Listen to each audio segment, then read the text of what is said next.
दो चीजों को अपने जीवन में तौल लेना होगा। दो बातों को ध्यान रखना।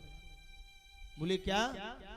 एक तो जीव के भजन का बल, एक तो अपने भजन को, और दूसरे अपने मुख से निकले हुए वचन को।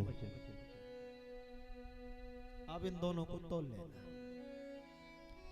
आप भगवान के सन्मुख जिस समय बैठोगे, उनके श्री चरणों में प्रार्थना, हे नाथ, मेरी कोई छोटी इच्छा होगी, आपको लगे तो आप उसको पूरा कर देना।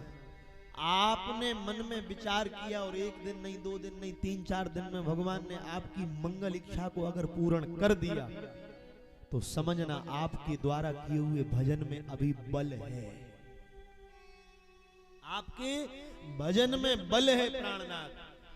और कभी भगवान से कुछ इच्छा रखी और ठाकुर जी कभी कृपा ना करें, कभी पूरी ना करें, तो कृपानाथ ये नहीं सोचना कि भगवान नहीं है, भगवान तो है, भगवान विश्वनाथ की कृपा भी है, पर उस समय ये मानना अभी मेरे भजन में बल नहीं, अभी भजन का बल नहीं।